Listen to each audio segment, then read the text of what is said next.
Hi, it's Steve Hargadon, and in the United States, it's day 2 of the Library 2.013 conference, and this is our kickoff keynote for day 2, although it will surprise me if many in the audience are actually from the United States. Here on the East Coast, it's 3 a.m. On the Pacific Coast, it's midnight. Jean, what time is it in Singapore? Yeah, it's 3 p.m. in Singapore, so I'm wide awake. I'm glad. Thanks to the conference sponsors and supporters. Thanks so much to San Jose State University as the founding conference partner, 3 years now. Thanks to Follett, Blackboard Collaborate, EdWeb, and all of the organizations, some of whom are shown here, the rest are on the website, who have been so supportive. This is actually a part of Connected Educator Month this year, or at least they're helping to support promoting the conference, and if you are participating in Connected Educator Month, you can actually get a badge for this session. At the end of the presentation, there will be a slide with the badge code and the link. This is a chance for those of you in the live room to let us know where, in fact, you are in the world. Look to the left of the map. You're looking for the star icon.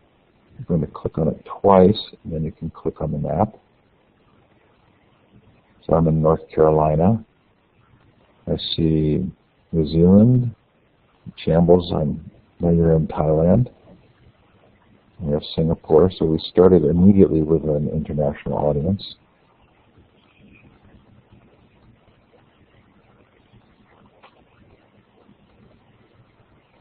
And I'll let you keep putting, well, you can put in the chat where you're located.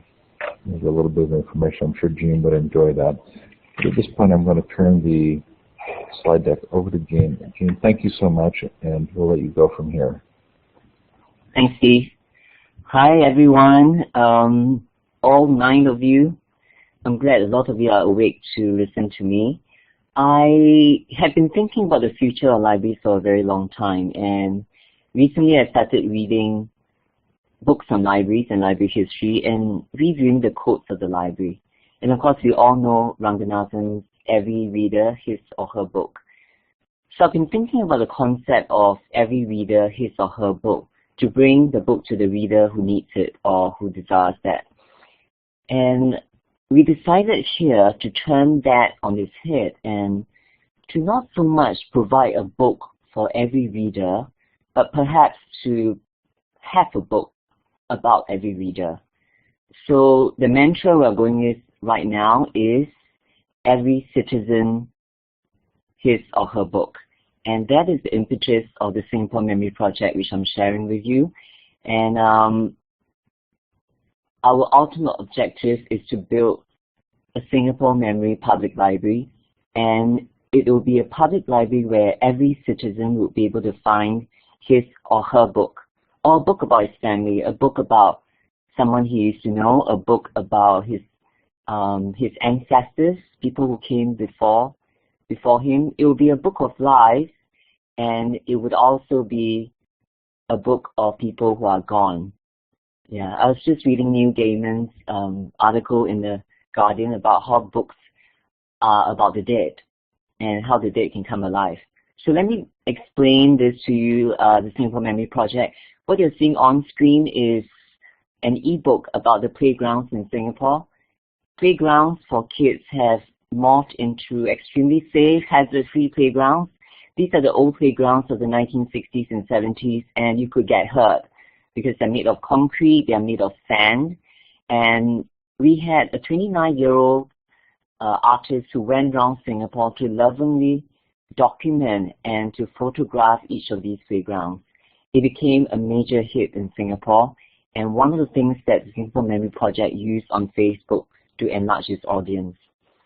The second picture that you see is an article we did on national newspaper, and there was a quote by the 29-year-old who contributed to that electronic book. So even though we have about 1 million memories, what's important to me will be something, oh, by the way, that's me, that's my face. It's an article I did for the National Chinese newspaper. What is important to us is to create, in a way, book of life, a book that will be an emotional history of each individual's journey in Singapore. But we wanted this journey to be not nationalistic. It's not just about citizens of Singapore, but it's also about anyone who has ever experienced Singapore. And I hope some of you will have the opportunity to experience this country that I love. This particular picture is from a Malaysian newspaper, and it was a blogger who had written something about Singapore because she had experienced Singapore. So I was in Kuala Lumpur and I saw this beautiful article when I woke up one morning. I was in the middle of an extremely boring conference and feeling a little bit depressed. So when I flipped open the newspaper and I saw this wonderful article, I saw that this blogger from Malaysia had been approached by us through our blogger engagement initiative. We have been scouring for blogs that talk about Singapore, and we've been asking people to pledge their blogs to the project so that it can be proliferated and even more people can know about how the rest of the world feels about Singapore. So she was very pleased, and as you can see, she felt that this represents how serious the Singapore government is about preserving history in whatever form. So how did the project start? The project was announced by our Prime Minister at the National Day rally. This is probably the most important speech in the year for Singapore. So to have the Prime Minister announce this as a long-term program was something that gave the librarians who worked on this a major surprise, and we were all very ecstatic about this. So he felt that this project, which is headed by the National Library of Singapore, is something that will help to pull together what he calls the tapestry of the nation. When he talked about it a year later, and he looked at the memories that were collected at that point, he felt that all of these memories and all the content that we've gathered represented the soul of the nation. So let me describe the project to you. This is a classic long tale, and we were inspired by Chris Anderson from Wired. He did an article and then a book on the long tale. So traditionally for the National Library, we've collected things on the left of the chart. You can see the word major contributors. So there's a whole range of institutions at the National Library, National Archives, and also from major government institutions. And each of their contributions would number in hundreds of thousands, tens of thousands. So for this project, what we wanted to do is to tell the rest of the nation that even if you only have one story, one memory to tell, you could contribute that to the Singapore Memory Project. And it would be just as treasured as the mammoth collections that all the other agencies would give to us. In the long term, we feel that based on the classic long tale, all these memories that come through, perhaps shorter memories, perhaps memories that are not published, would collectively become a much larger and possibly even more significant collection than those that we get from our traditional sources.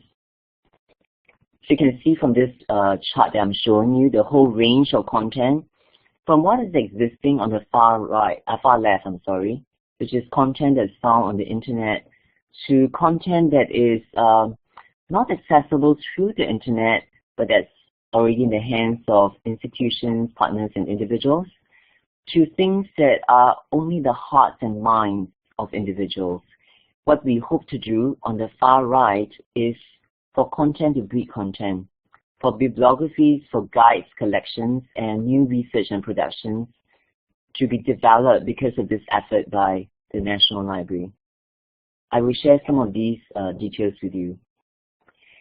I am particularly concerned about where the world is going with social media. I think all librarians are, and I am extremely disturbed by something I think as the tyranny of singular thought, that people are thinking the same thing because it's been said many times on social media, and that particular thought is proliferated in social media and it gathers momentum like a snowball. I think libraries have a role to provide many more ways of seeing any particular issue.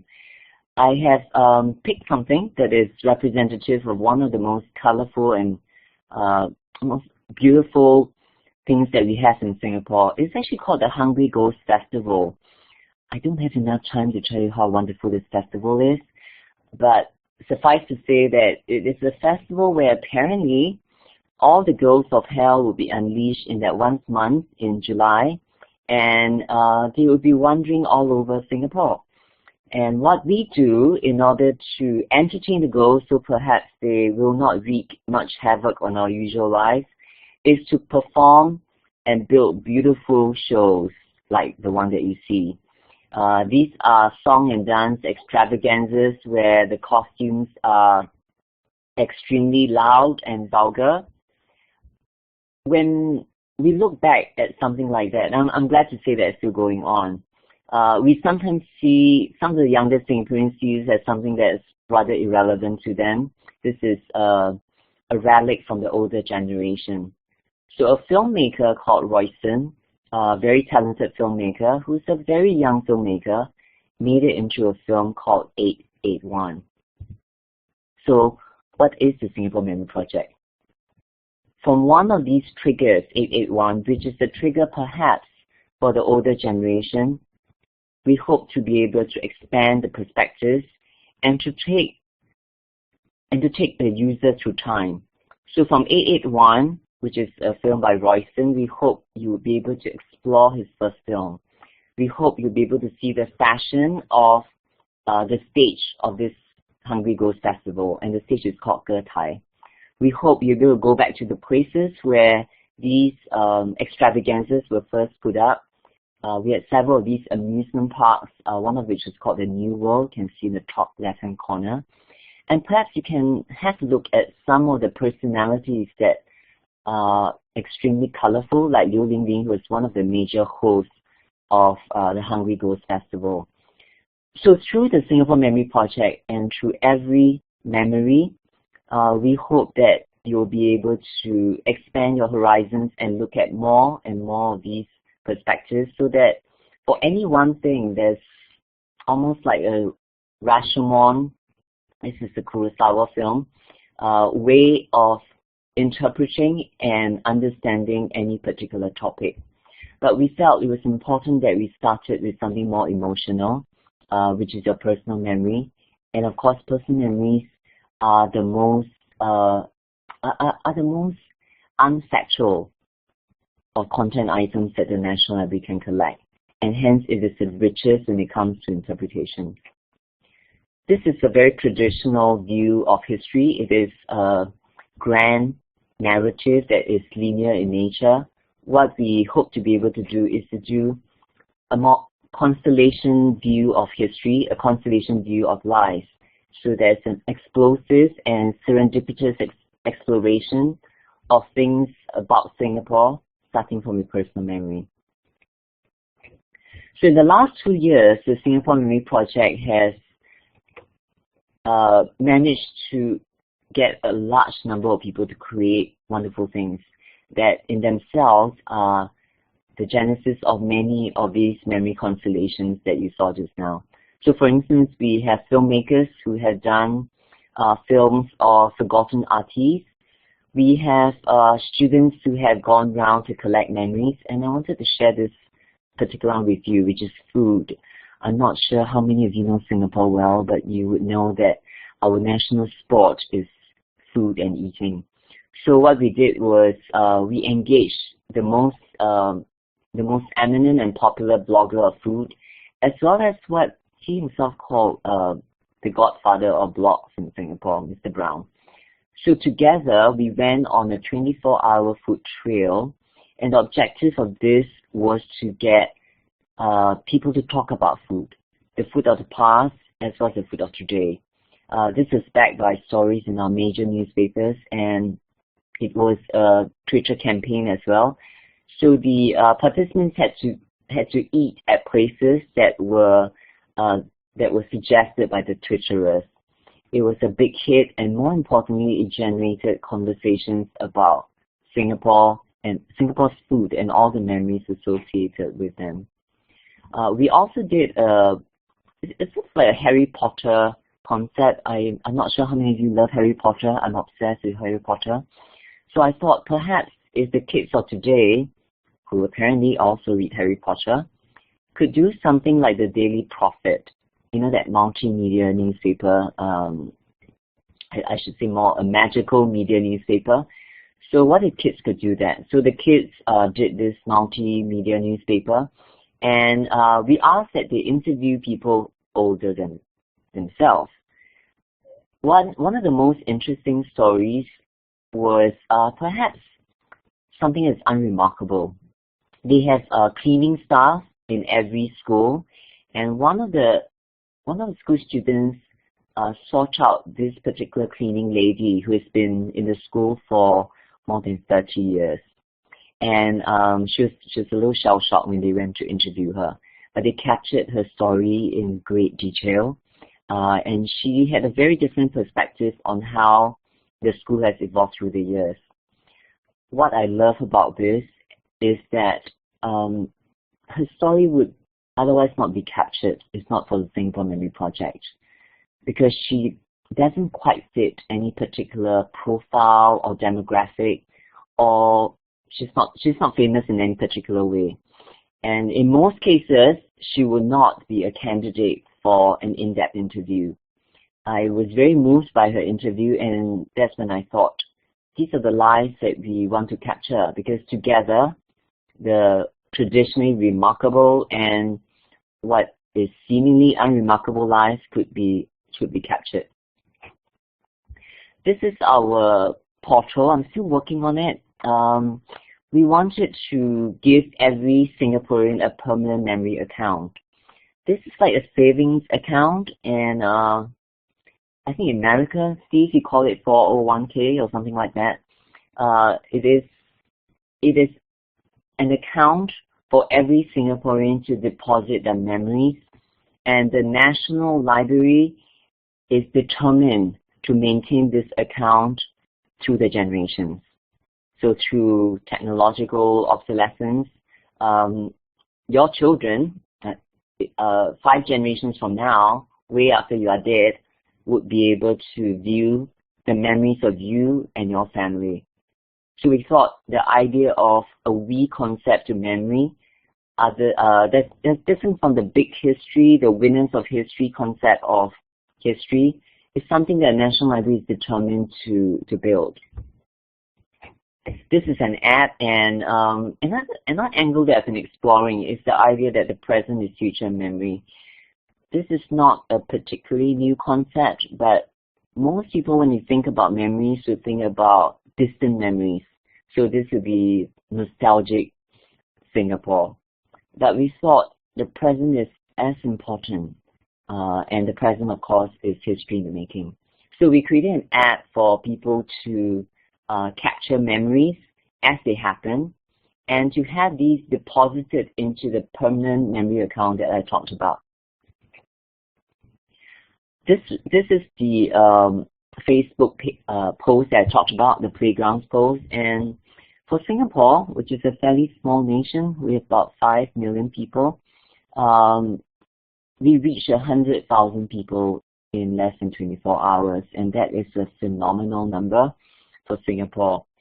But I felt what was more important than that, beyond the numbers, are the conversations that it generated.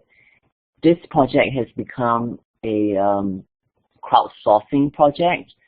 So the author of the project, Justin, whom we supported, has created an online database tracking the development of these playgrounds.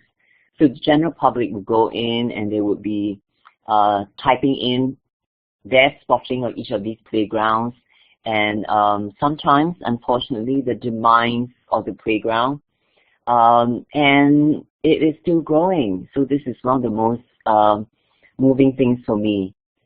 This is the Twitter campaign that we did. It started with one of our sporting victories.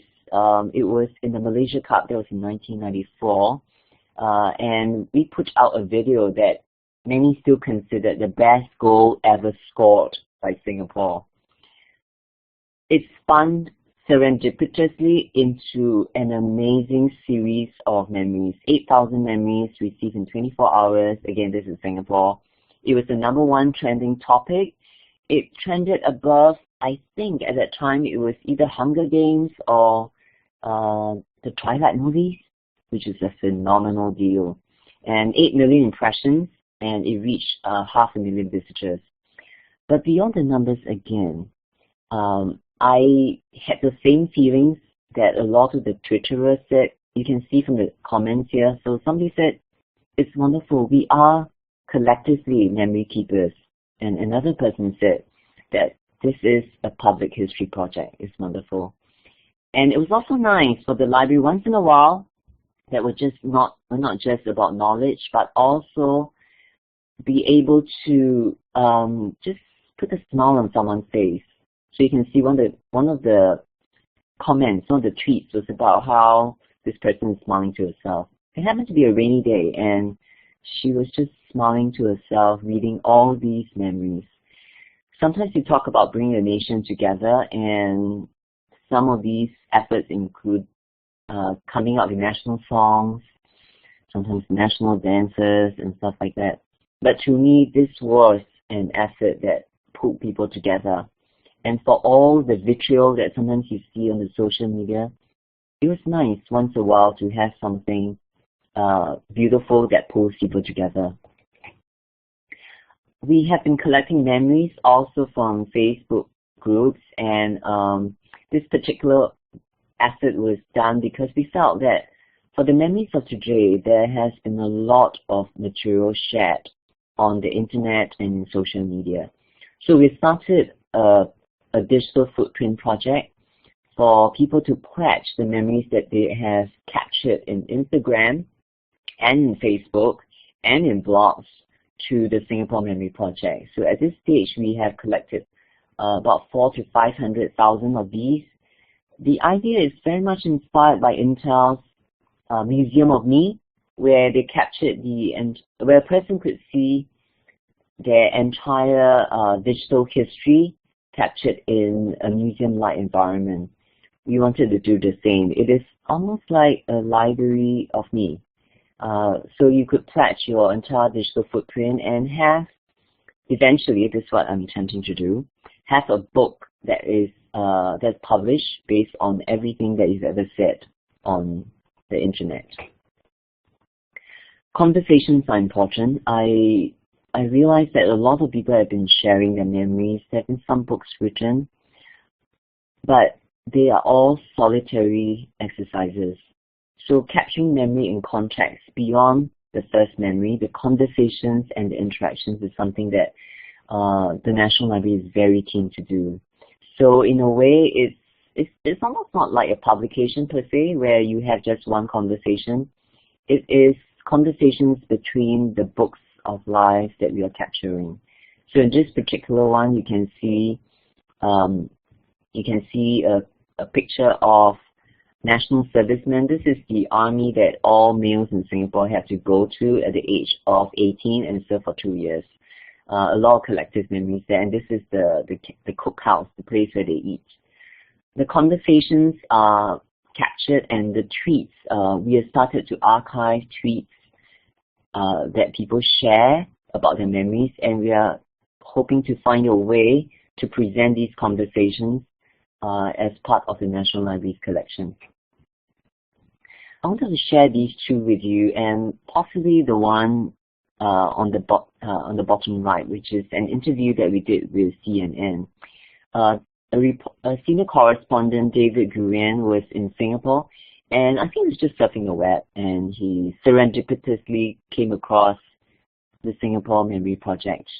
And he grilled me for 1.5 hours, as well as 2 kids. And he asked me, he said, what have you learned from being involved in a project like that for the past 2 years? And I said, I have learned not to be arrogant. Sometimes as civil servants, public service servants, and also as possibly librarians, we have a certain view of the world, and we wish to communicate that, organize that into a form that we feel people would understand. So we come up with categories, we come up with classification, and we would like people to have a very orderly way of understanding that content. And so at the start of the project, I had certain profiles, like are these memories of certain traits in Singapore, certain sectors, industries, that sort of thing. But as I went through the project, I realized that every life that we interviewed was so specific. It is unfakeable because it was so specific. All the details, all the minutiae of every life was worth capturing because it is almost like an interesting novel. So what I told David, the CNN correspondent, at the end of the day is what I've learned from the Singapore Memory Project, besides not being arrogant, is to celebrate the mess, the messiness of it all. And for the ordering of this messiness, I do hope that other people will be able to see that and to be able to find ways of representing that. So there'll be many versions of the Singapore Memory Project and many representations of that. I wanted to talk a little bit about what you see on the screen, the chakia generation. Chakia is a kind of wooden clock that the older generation used to wear. It is extremely uncomfortable, but it is also extremely interesting because it represents the whole culture of a generation that has now entered into the 60s, 70s, and 80s. So beyond all the digital stuff that you see, we wanted to talk about the analog stuff. We started to go into the public housing estates where the older generation of Singapore is. And one particular one that moved me a lot was when we went to this particular estate called Toa Payoh, which is the second oldest estate in Singapore. We had a road show there, we had games, we put out a stall, we had a video machine, and we just encouraged the residents to come by. So this Madam Cho saw the road show and asked what it was about. She had lots of groceries. She took all the groceries, she took a bus home, and then when she came back, she had stacks and stacks of albums of her family photos, and there was one in particular of her parents' 1949 wedding. She did a 5-part video with us of her memories, and at the end of the day, she said what she said. You can see the quote there. This is the first time that somebody has shown interest in my treasured memories. I was very, very moved by that, and I thought if the National Library could reach even just one person like that, to make them feel that their memories and their stories are as worthy of being part of a National Library's, eternal collection as anything else, then I feel that we've done something good. Beyond that, we also felt it would be good for the younger generation to interface with the older generation. So to become storytellers and authors of the next generation. So we had one of our high schools put together a cohort of 400 students, and they went to one of the older housing estates and interviewed 216 seniors. So it's two kids to one member of the senior community. We also paired them with older volunteers.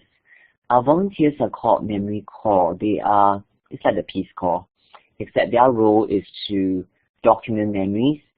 So together they captured a lot of beautiful memories, and what we've discovered is that in Singapore there are far more people with stories than those who could write them well. So through this exercise we hope to give that sort of attention and care to the stories that the Singaporeans would otherwise not have told. And the emotional journeys, we have done some reunions of people who used to work together. This is actually our general post office, so we put together 3 other staff and of course our first postmaster general, and they had a wonderful reunion, and wonderful conversation which we captured. The Singapore was built around what we call the Singapore River. So one of the most iconic places was called the Clifford Pier. One of the triggers that we used for the National Library was the place, the sense of a place. So we captured the memories of many of these people who remembered Singapore through the Singapore River. You would notice that a lot of these interviewees are fairly old and fairly advanced. I remember what the CNN correspondent wrote to me. Let me try and get that. He said that he had a little bit of envy, and I asked him why. Why do you envy us? You're from the United States of America. You're the birthplace of Apple. And he said, what you have done is something we could not have done in 1776. We could not have done that, captured the memories of the generation that built America, the founding generation. The founding generation of Singapore. Singapore was independent from 1965.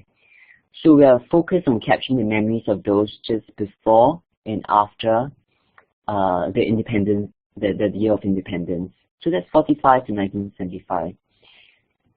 This is to us the National Library's gift to Singapore, and the gift is in the form of the gift of this generation that built Singapore. And technology has come to this point, and it is so wonderful for Singapore and for the National Library. Technology is at a stage where we are able to capture these memories more quickly than any time in history. And it happened at a time when the generation that built Singapore is still with us. So with a lot of urgency, we are compiling these books of lives of Singaporeans so that we are able to build the Singapore Memory Public Library. Let me talk a little bit about the plans for the future from 2013, which is this year onwards. We recently did a multimedia project called Hands, where we captured the hands of 30 Singaporeans, and we had a wonderful exhibition on that. We recently concluded the exhibition, and the people who went through the exhibition said that this was the most moving experience they've had. It was an emotional exhibition. When we did the launch, we invited all of the people to come, and there was a lady who was 106-year-old, and her hands told the most amazing stories. We captured all of these, and what they're going to do is this is going to be the showpiece for the Singapore Memory Public Library that we're going to be building. Oh, I love this. This is a poem that a lady wrote of her mother, a poem that was a tribute to the mother, and it was such an emotional and yet creative enterprise. So we've captured that, and this is part of the Singapore Memory Library. We've also worked with TV, radio, online print, because we realized that there's a huge number of people not on Facebook. A lot of people are on Facebook, but a lot of people are not on Facebook. So we started a campaign called My Story. And a lot of these video stories have been captured beautifully by our TV station. And these stories will form the basis for something we'll be doing very soon. I'll come to that very, very soon. Our National Day Parade. Again, an occasion of great pride for the celebration each year of our independence. So we partnered with the National Day Parade to collect memories. So we had memory call go around the 60,000 people to interview them and to capture their memories. These are the ebooks. So if you are interested, these are all available on our Singapore Memory portal, singaporememory.sg. You can download them. They are currently in PDF forms, but I'm working on making these enhanced books. These are done by local artists and writers, and a lot of them capture a slice of Singapore that is not often celebrated. This is a memory kit. We've just done a print version, but we are making short video versions of these that will be going out. It's almost like the 101 of how to build memories. So we have lessons on oral history, we have lessons on video memories, blogging, and even lessons on how to interview someone that you love. And all of these are written not just by experts, but by members of the memory corps. You know, the Peace Corps volunteers, memory volunteers. So they tell their stories of capturing memories. So it becomes something that's achievable, that you don't have to be a world-class writer and you don't have to be a poet laureate to be able to capture a memory in all its detail. We started a fund because in spite of all our best intentions, there are just far too many people out there in the founding generation of Singapore for us to capture. And I am extremely nervous that in one generation, that generation would go. So we have created a fund called I Remember SG Fund. Our Facebook page is I Remember SG. I like that because it's more personal. So in preparation for our celebration of our 50th anniversary in 2015, we have launched the fund. We've had a lot of proposals coming in. There are proposals where ladies' lunch clubs would be pulling themselves together to capture the memories of older people. We have a 3D printing memory service that was proposed. They would do 3D versions of things that we used to love that may not exist anymore. And we have a group of artists who would like to sketch from memories all the places that we used to love in Singapore. Okay, finally, the emotional journey of being Singaporean. This is a showcase I'm planning for 2015. All these memories of unremarkable people will be collected and built into a digital footprint. And this will be at the National Museum of Singapore. I believe this would be the first time something that is about the citizens of Singapore, not something that is tied to major events, major history, would go into the hallowed halls of a national museum and be celebrated like the most beautiful artwork you can see. So what I hope to do is to be able to have people walk through a space which will unfold in time. I'm hoping, and this is my objective almost, I'm hoping that people would be moved. And one of the inspirations for me for this project is my mom. So she belongs to the founding generation. And I hope that when she goes through this space and she stands still and looks at the space, she would be able to see a movie of her life, of all the places that she has been to, because of certain keywords that she will put into the machine. It will come together as a sequence of scenes from her past. This is what I hope I'll be able to achieve. And one of the inspirations for this, and this is quite weird because this is a film that I think almost nobody has seen. It is a film called Vamps, V-A-M-P-S. It is by Amy Heckerling, who used to do great films like Clueless and Fast Times in Richmond High. I said used to because she's done really horrible films, and Vamps is a horrible film. But the ending of that film is so phenomenal. Alicia Silverstone, who is the star of the film, is a vampire. And at the end of the film, she decides that she's had it. She wants to die, and she found a way to die. So as she was dying, her friends asked her where she would like to go. So she said, I would like to go to Times Square.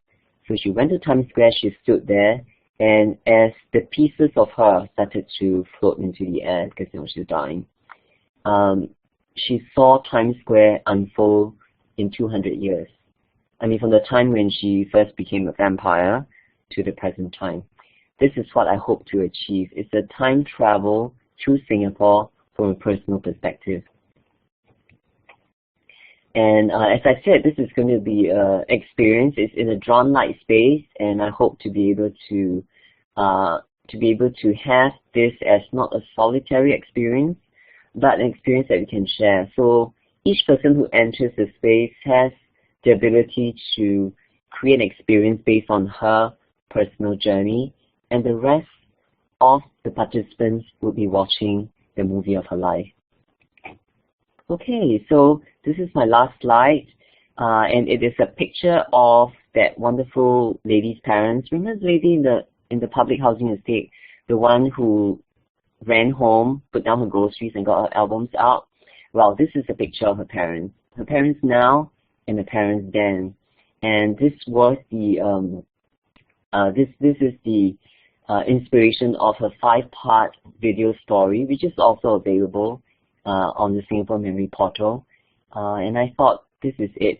The Singapore Memory Project by the National Library is about collecting that personal meaning one at a time, putting it into the national collection, and hopefully from that seed of memory, they would be connected to the extremely rich content and collections that the National Library has in Singapore. I think that's all I have. So I'm happy to take any questions, or perhaps we could just have a conversation. Thanks, Steve. Okay, I don't know if you could see the chat, Jean, while you were speaking, but those of us who are here feel a little privileged to have heard you tell this story. How moving. Oh, thanks, Steve. Yeah, I saw the T-shirt. Yes, we do have a T-shirt. So if you have a question for Jean, please feel free to put it in the chat. Or if you'd like to raise your hand, I'm going to turn the microphone privilege on, and we'll let you ask him a question.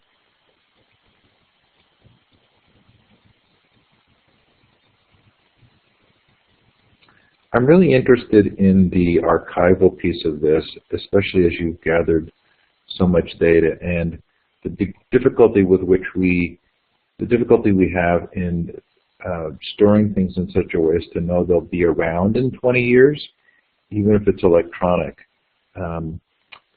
What kinds of thoughts have you had about how you make sure that the material stays around?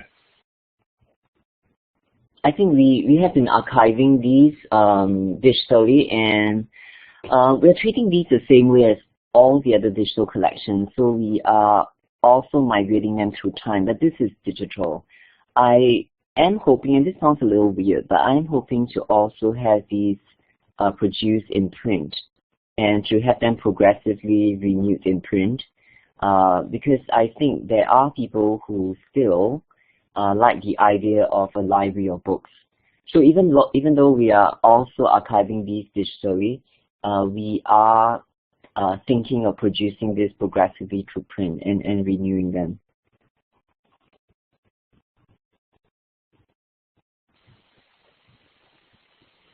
And I'm not sure if that's a full... Go ahead. Go ahead. Yeah, I just saw a question on searchability, and I think, yeah, this is from a friend in Thailand. He's asked this before. Yes, the content is searchable. We have put about 250,000 of these memories online.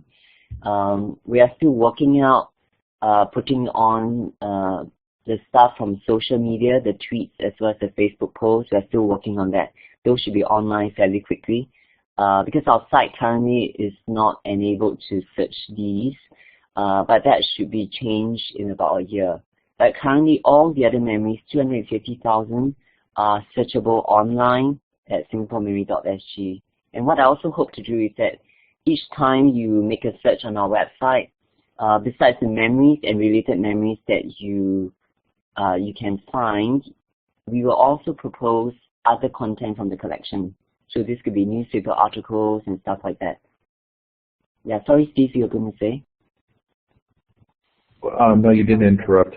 I'm really interested in the StoryCorps group, and has there been any effort to transcribe, say, old family journals or old family pictures? I guess this is obviously an old family picture, but where the StoryCorps is actually interviewing their own ancestors? Yes, we are encouraging that. In fact, I remember SG Fund is supporting some of these family biographies. There's one that's just been written, and we're going to publish it pretty soon. It is actually a full book of this gentleman, his family, growing up in one of the areas. There is another one that was really beautiful. It was one that the memory corps did of her dying father-in-law. So before he died, they knew that he had terminal illness. She did everything she could to capture the memories of those around him.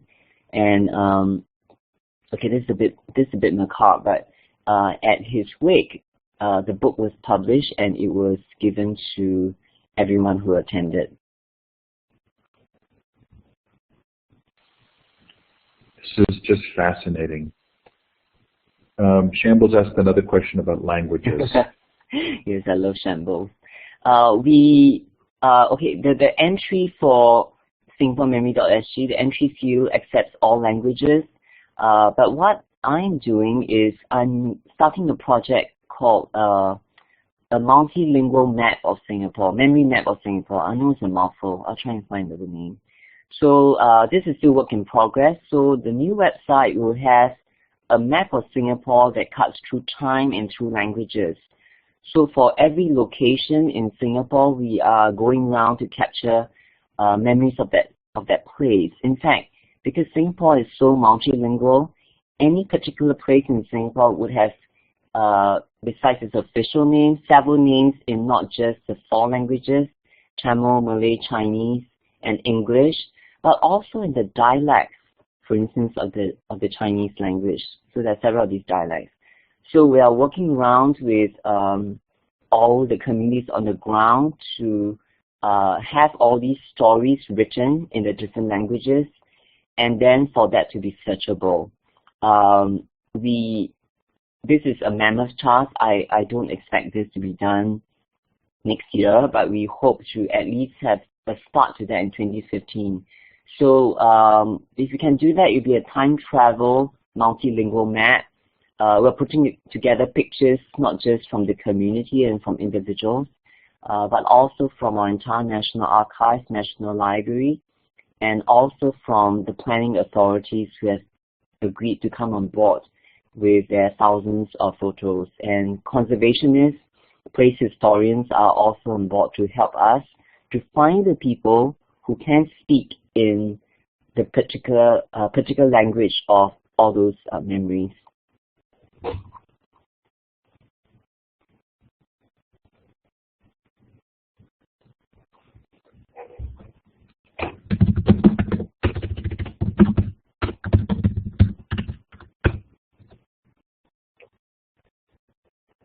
So again, if you have a question, feel free to put it in the chat or to raise your virtual hand, which is the hand icon in the participant box.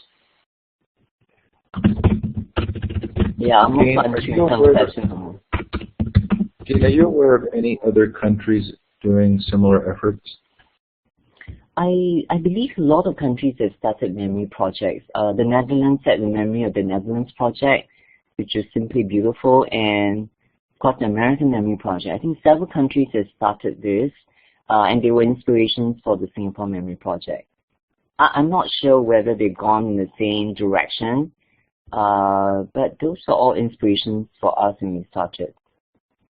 I know that Hong Kong is beginning a memory project, and I'm going over in about a month's time to have a chat with them. The Chinese want to start a memory project as well. So it seems to be a wave of nostalgia across the world and across all the libraries.